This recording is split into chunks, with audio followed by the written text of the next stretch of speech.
Boa tarde a todos. É um prazer vê-los aqui nesse sábado. É chegado o momento, então, de darmos início à palestra de hoje. Hoje o nosso palestrante é o Ivan, Trabalhadores da Última Hora, capítulo número 20. Tenha bondade, Ivan. A palavra é sua. Senhoras e senhores, uma boa tarde. É com grande alegria que venho mais uma vez a esta casa, contribuir com aquilo que eu tenho de conhecimento sobre esse tema, que eu acho que do Evangelho segundo o Espiritismo, que são todos maravilhosos, mas para nós espíritas ele tem um significado um pouco diferente. Se eu penso, logo eu existo. René Descartes, 1600 o ano, esse célebre pensador chegou a essa conclusão para tentar descrever a personalidade humana. Os estudos dele levou a essa conclusão, que se eu penso, é porque eu então existo. Mais tarde, a ideia do espiritualismo sobre essa questão do pensamento trazia um segundo significado. Se eu penso, eu cocrio. Por volta de 1920, nasceu a física quântica. E a física quântica veio comprovar aquilo que as ciências espiritualistas estavam falando. Ou seja, nossos pensamentos, eles têm peso, eles têm densidade, eles têm coloração, eles têm odor. Minha frequência mental é onde eu habito, onde eu resido como ser integral. A forma que eu penso é a forma que eu me apresento no plano espiritual como essência.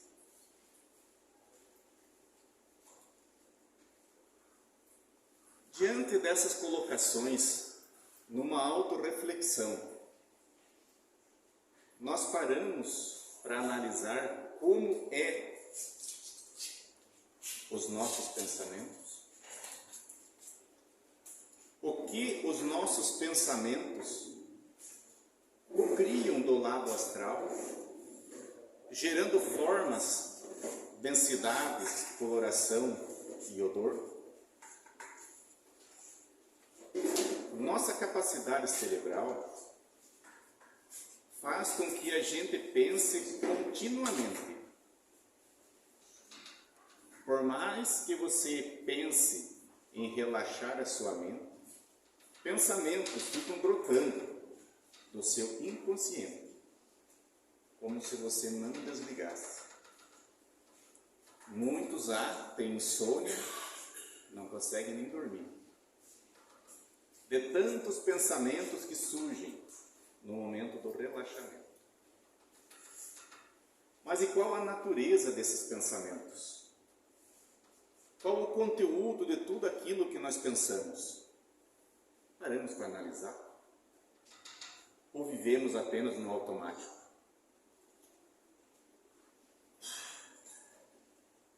Esse fluxo de pensamentos ao qual nós temos, ele assemelha-se num exemplo básico, como se fosse um vale, e dentro desse vale corresse então um rio. Toda gota de chuva que cai, não interessa o lado da montanha, ele escoa para dentro desse rio. Esse rio é o fluxo de pensamento que nós temos. Isso quer dizer que não interessa a ideia ou o pensamento que a gente tenha, ou que nos sugiram, acaba caindo dentro desse rio e misturando-se com todos os outros.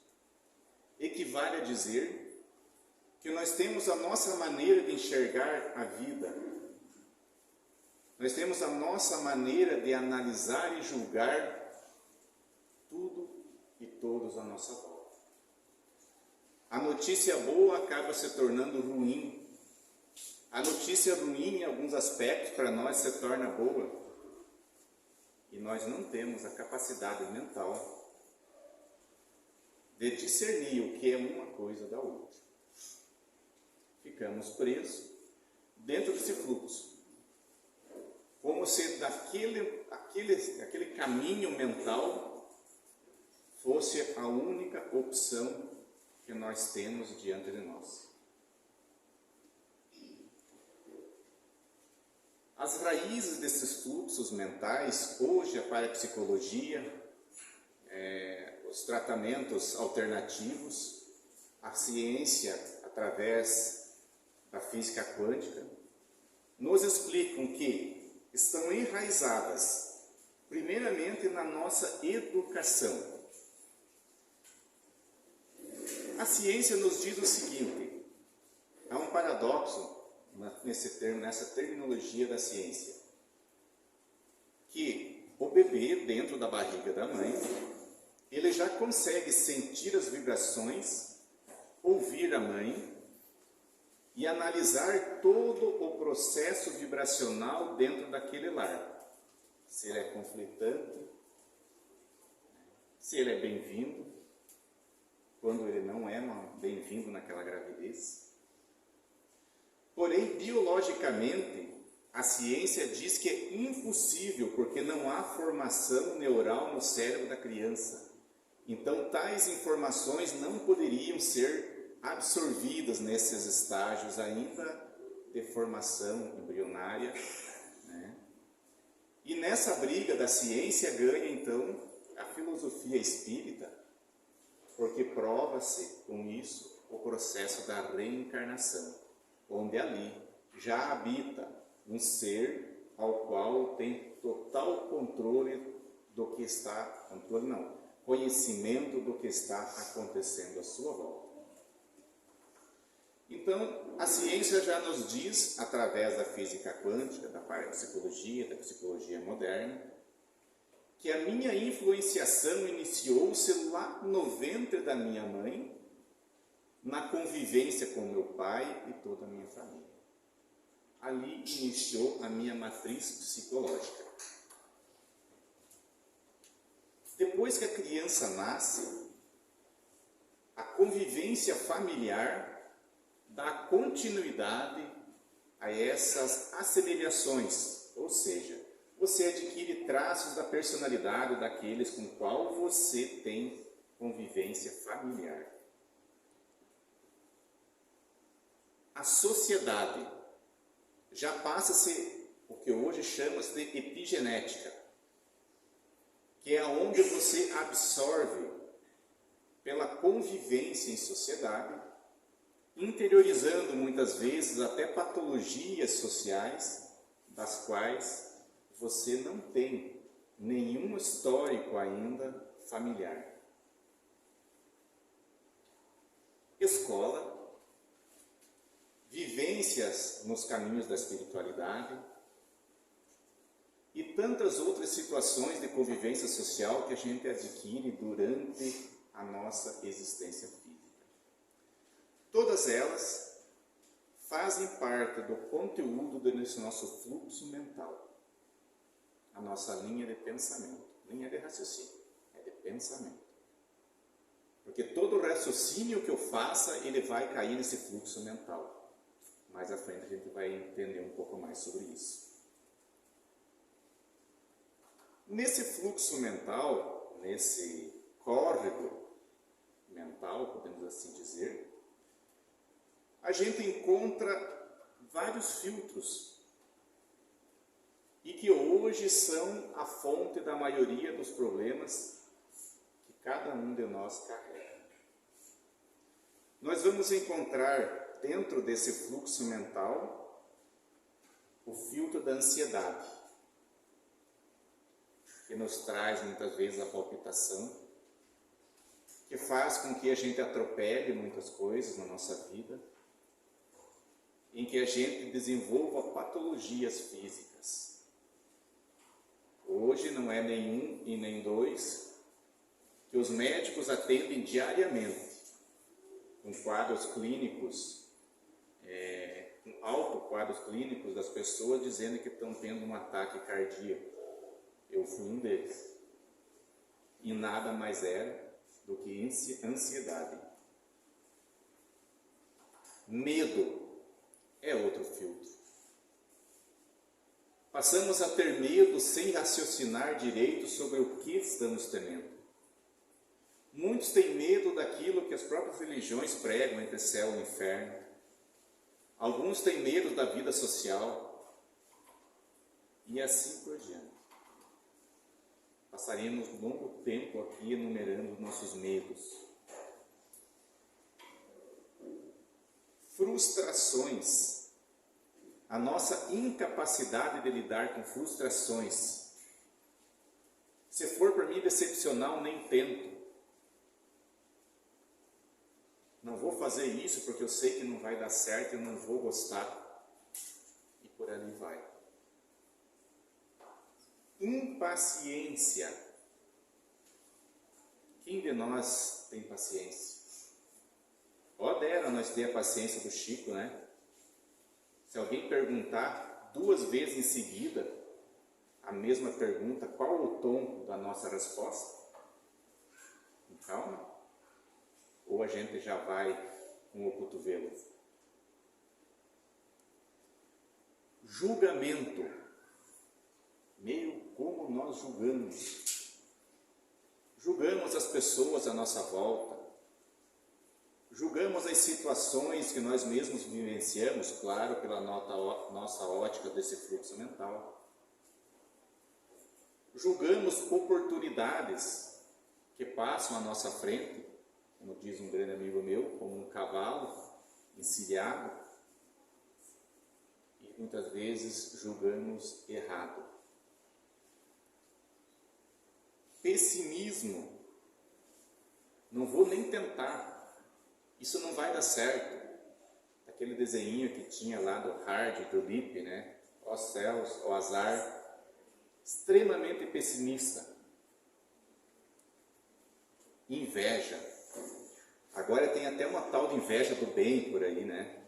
Ah, eu estou com uma inveja, mas é uma inveja do bem. Oh, Jesus. Quem de nós não tem inveja? Todos nós temos. Em algum ponto nós olhamos o próximo, nós o admiramos. Afinal de contas, a grama do vizinho é sempre mais verde. E a gente estabelece essa conexão, através dos nossos pensamentos, da inveja. Ciúmes. Ciúme dos cônjuges, ciúme dos familiares, ciúme dos nossos bens físicos. Sensação de posse, como se tudo nos pertencesse à volta, e do qual impossível para nós abrirmos a mão. Afinal de contas, é meu. Prazeres passageiros. Quantos de nós não tem grandes atrapalhos na vida pela busca dos prazeres passageiros? Aonde que está tudo isso? Nesses filtros do nosso fluxo mental. Mas nós vivemos em sociedade. Podemos assim dizer que não se tem como você ser uma pessoa social sem que você recaia em situações como esta descrita nesses filtros. Nossa vivência social muitas vezes exige de nós atitudes, seja ela profissional, seja ela até mesmo pessoal, familiar, com que a gente meio que transgrida. Chico dizia que às vezes é necessário a gente adiar a verdade. quando foi interrogado se ele mentia. Então, vamos dizer assim que fica às vezes necessário então a gente adiar um pouquinho algumas verdades. E nós vamos seguindo em frente nesse fluxo mental, vivendo o nosso cotidiano, experimentando muitas vezes a dor, o sofrimento, porque a dor e o sofrimento ela só chega quando a gente transvia do caminho. E a gente não para refletir e não muda nossas atitudes. Continuamos a adquirir bens materiais, muitas vezes de maneira prejudicial, não ao próximo, a nós mesmos, e trabalhamos incessantemente para evitar as perdas, por mais que a gente saiba que as questões financeiras elas vêm e vão. Como diz Emmanuel Chico, isso também passa. Mas quando a gente passa por cima dos limites das capacidades físicas nossas, a conta vai chegar. Hora ou outra, o nosso corpo ou a nossa capacidade mental vai entrar em colapso. Desejar prazer e evitar o desconforto. Isso é uma coisa com a a gente trabalha quase o dia inteiro, em busca de satisfação própria desse prazer. E a gente não quer a nenhum custo ter o tal do desconforto. E muitas vezes o desconforto faz parte do nosso processo, justamente para trabalhar as questões de frustrações, onde a gente aprende a lidar com as coisas que são adversas àquilo que a gente deseja. Ser elogiado e nunca ser culpado de nada. Oh, coisa maravilhosa! A gente viver sobre elogios, nunca uma crítica. Nunca carregar em nosso sentimento a sensação de culpa por alguma coisa. Quem de nós não quer? Preocupações profundas com a boa e a má reputação. Como eu quero ser visto na sociedade?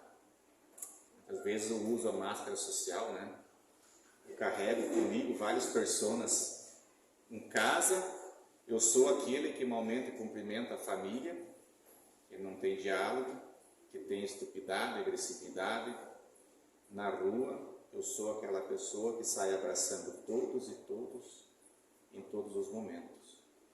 Uma criatura de Deus lá fora, um carrasco dentro do lar.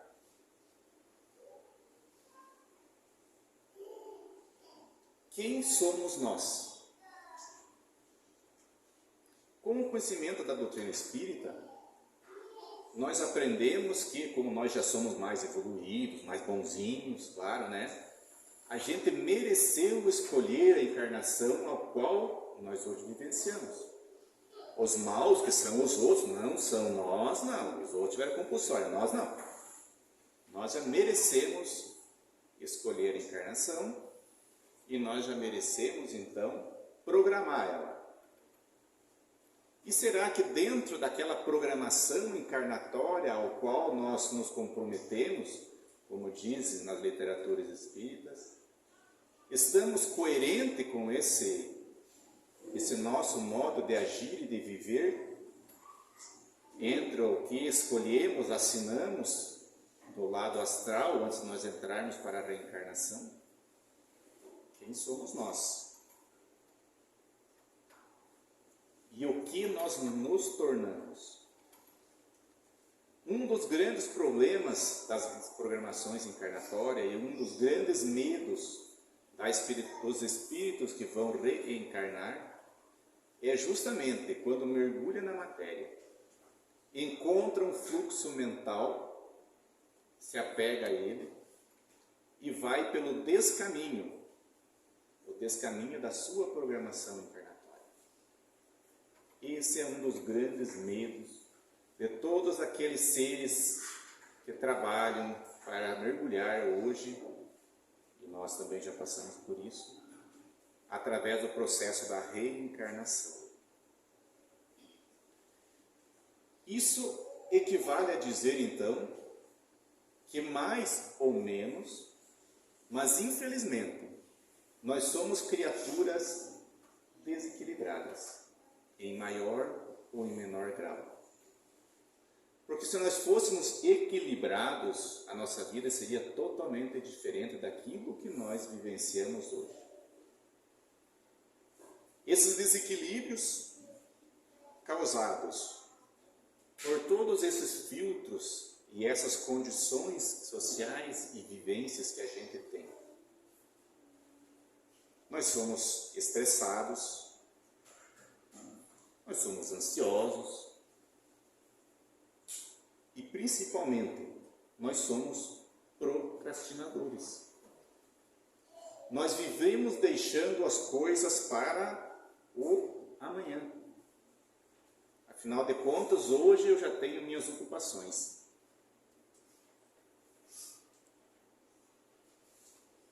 Somos vítimas. Meu Deus. Por que isso na minha vida? Eu sou tão devoto.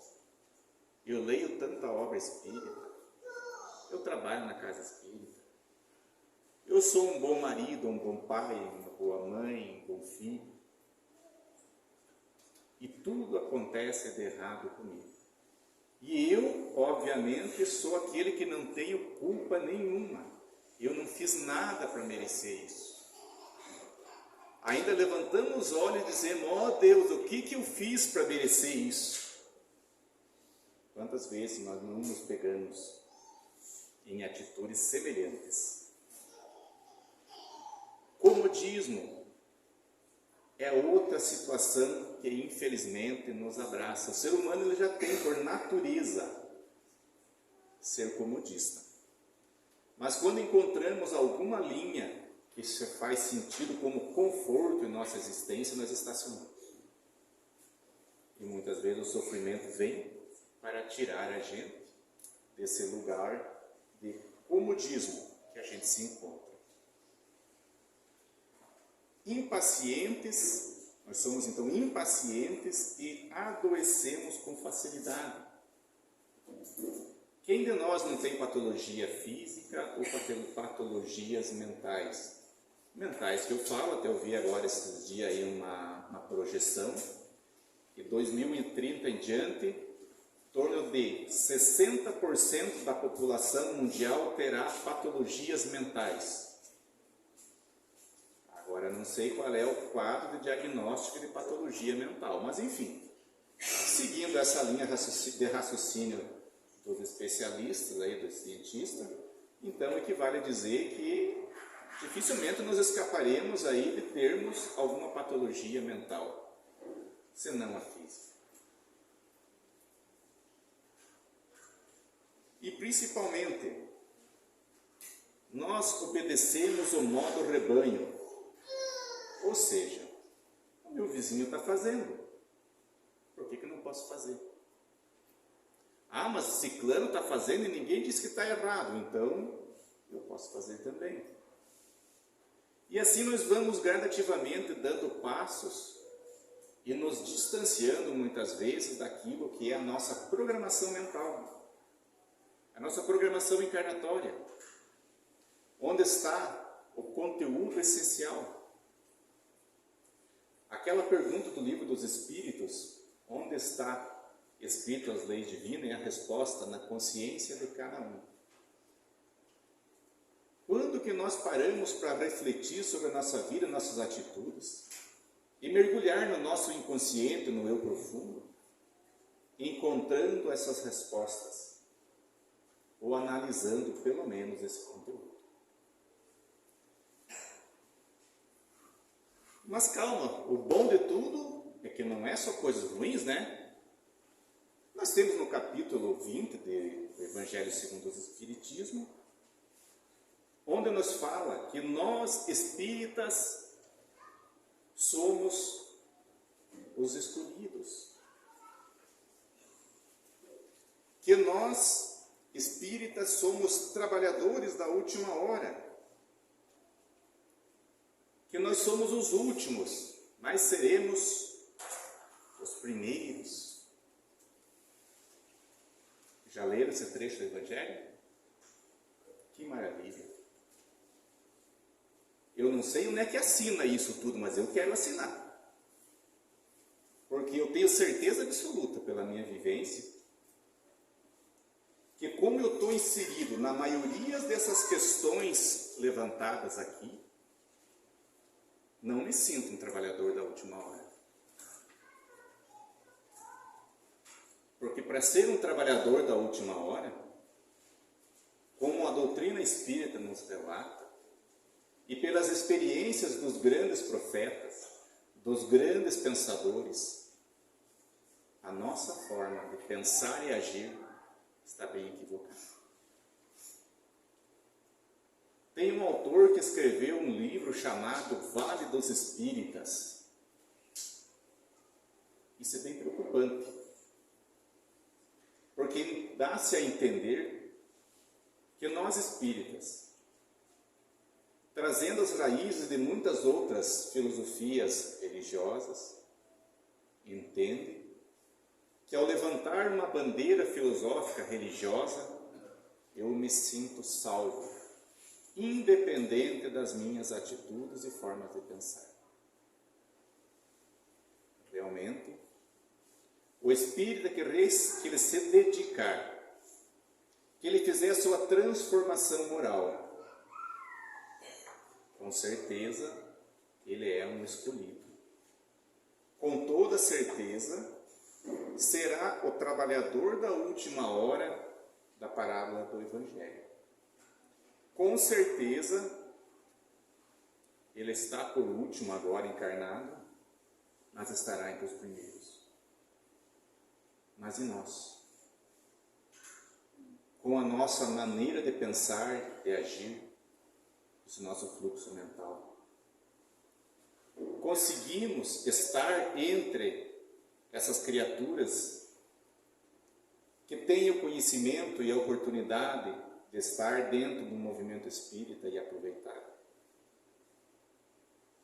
Quantos de nós? Quantos de nós vai ter que ir para aquele vale dos espíritas para ressignificar aquilo que acha-se como verdade, como caridade, como despreendimento? São Francisco de Assis tem uma frase maravilhosa. Ele diz o seguinte: pregue sempre o Evangelho, e se precisar,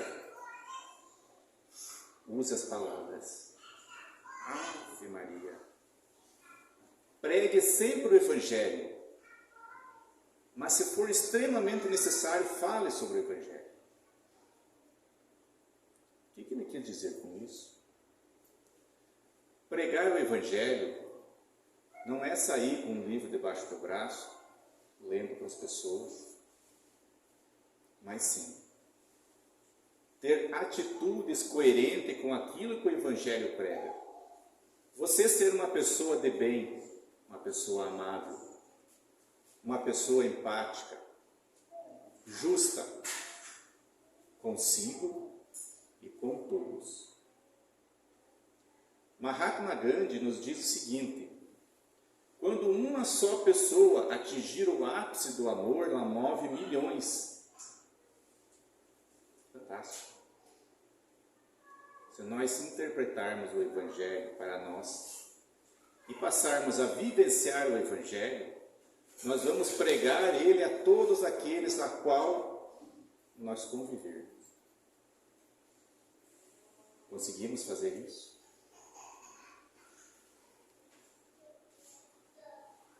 João 15:19 nos diz o seguinte: devemos viver no mundo sem ser mundano. Ou seja, tudo que nos cerca, as vivências da qual nós participamos, nós podemos viver. Mas não precisamos agir como tal. Se ao teu lado tem pessoas pessimistas, não seja pessimista. Se ao teu lado tem alguém que julga, não julgue. Não julgue com ele nem a ele próprio. Respeite o próximo, assim como ele é. Isso é uma caridade. Não queira transformar o próximo. Transforme você mesmo.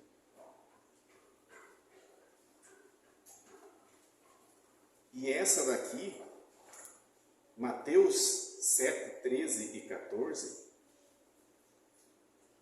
que eu digo assim, no meu modo de interpretar, ele bate em nós com bastante força.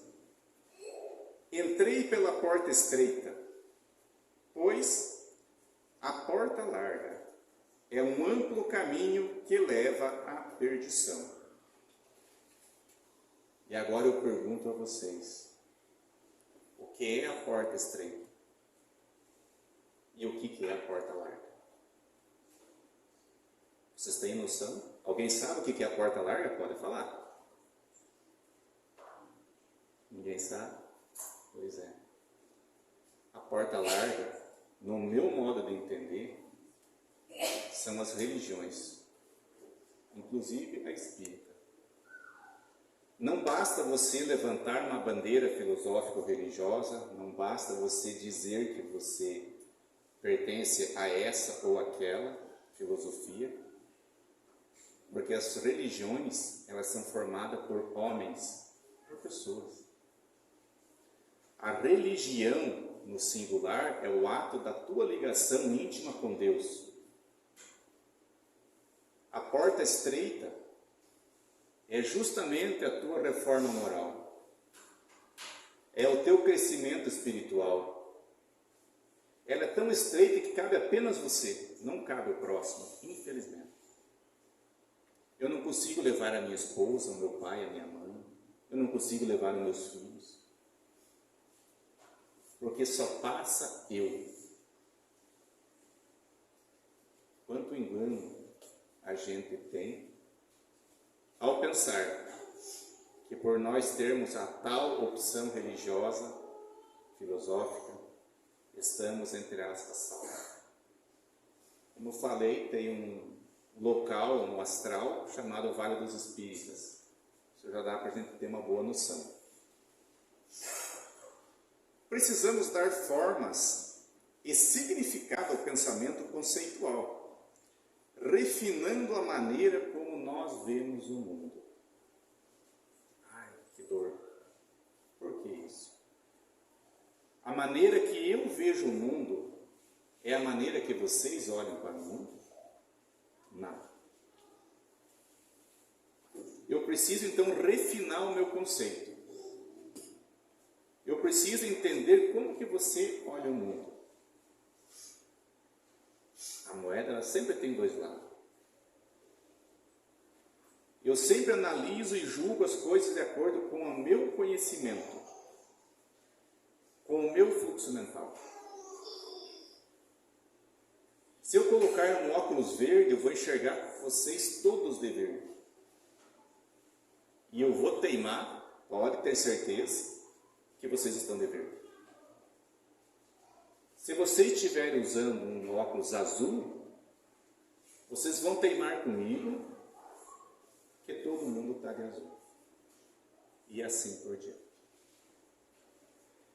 Então, se nós tivermos a capacidade de tirarmos esses nossos óculos, certamente nós vamos entender e observar que cada um usa uma cor diferente. Essa é a maneira que nós precisamos desenvolver dentro de nós. E mais à frente a gente vai ver isso. Para poder olhar as pessoas, o mundo, a vida como um todo à nossa volta, com outros olhares.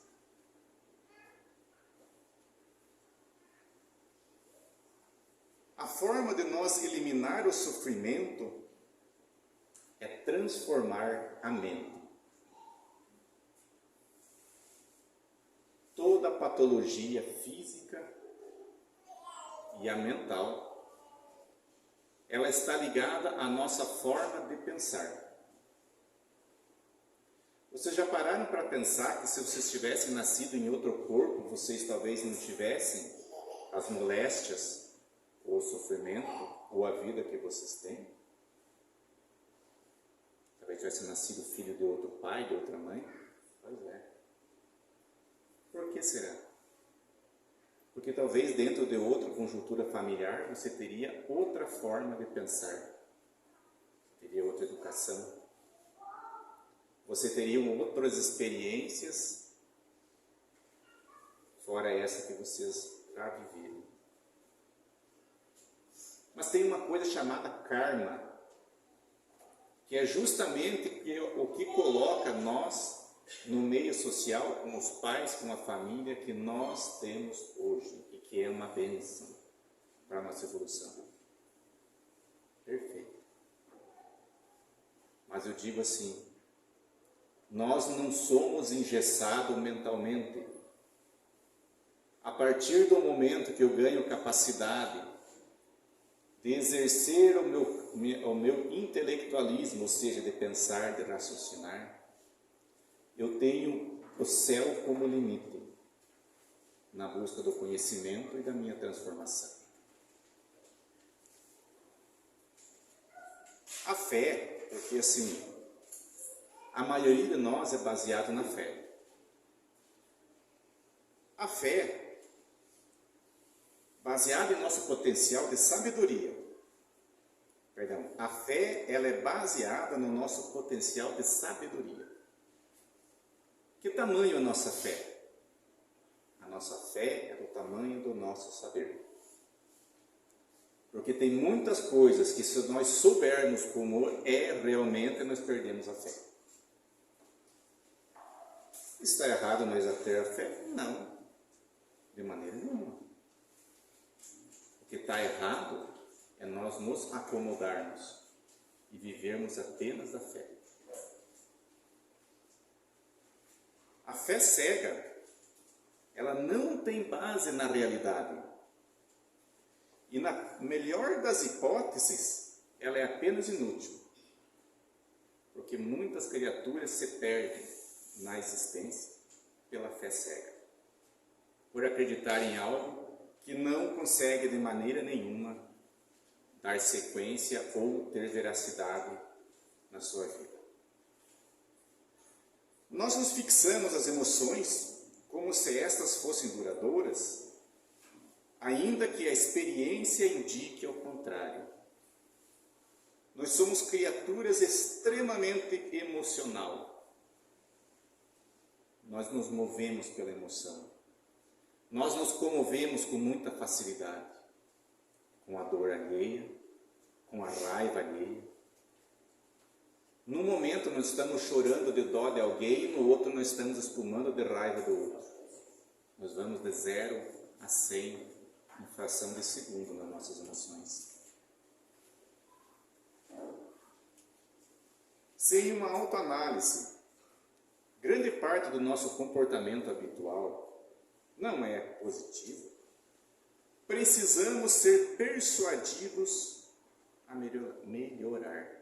Santo Agostinho, todos os dias, ao final do dia, antes de se recolher, coloque a sua consciência numa cadeira e examine-a. Se você falhou com alguém, perdoe. Reconcilie-se. Esse era dos aconselhamentos de Santo Agostinho. Então, na autoanálise, nós nos encontramos em muitos aspectos daquilo que nós falamos. Nós precisamos, então, ser persuadido a mudar. E uma coisa que eu não queria contar para vocês, mas vocês já pensaram que um dia vocês vão morrer? Um dia desses, nós vamos. E o ser humano ela tem uma capacidade fantástica de, na nossa mente, no nosso inconsciente, essa data ser pelo menos daqui uns 100 anos. Nunca antes disso. Ou alguém acha que vai morrer amanhã, depois de amanhã? Eu acho que não. Quantas preocupações mundanas você tem hoje, que te causam dor, sofrimento, angústia, e toda aquela carroça de exemplos que colocamos ali atrás, e que você sabe que diante da morte perderão todo e qualquer encantamento. Se você soubesse que amanhã você vai desencarnar, quanto dos problemas que te afligem hoje você seguraria, você daria o real valor que você dá hoje? Quantos você não mudaria? Quanta coisa você não deixaria de lado para viver os teus últimos momentos em paz? Difícil, né? Difícil pensar que um dia a gente vai passar pelo processo do desencarne. Mas como vamos organizar tudo isso?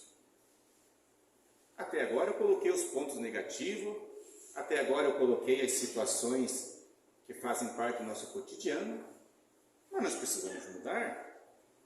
Tudo tem uma solução. Nós não estamos engessados.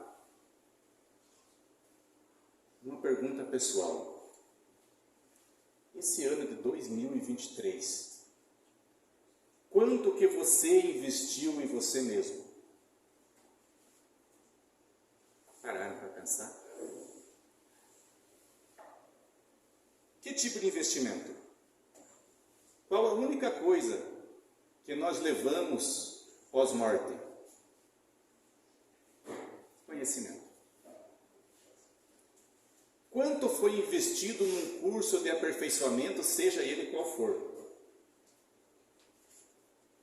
Quem fez cursos durante o ano para que pudesse ter um conceito diferente, fizesse um aproveitamento diferente do seu tempo? Quem não fez curso?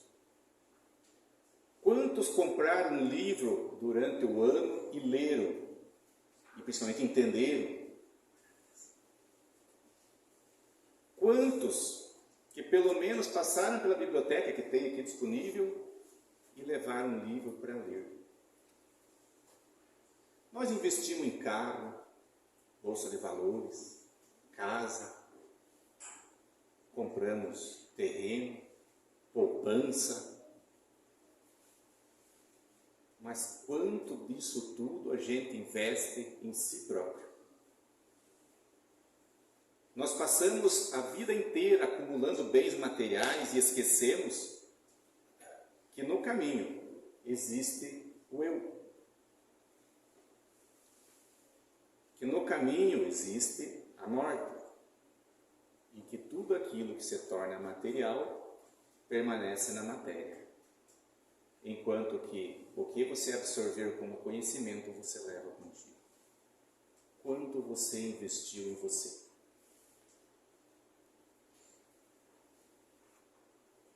Precisamos alterar o nosso fluxo mental.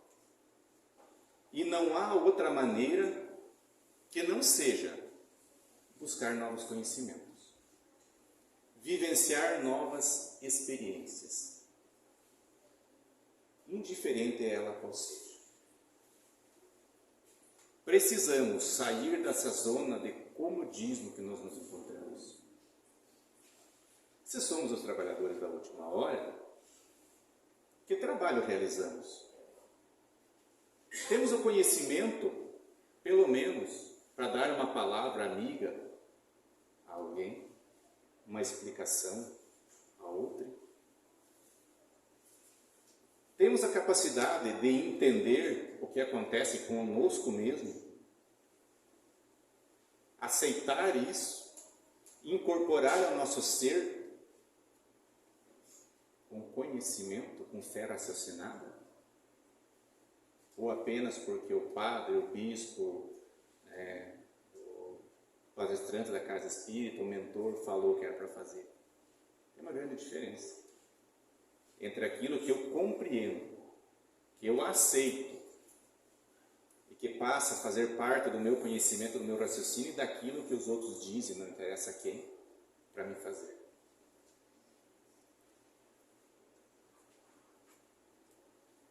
E para finalizar,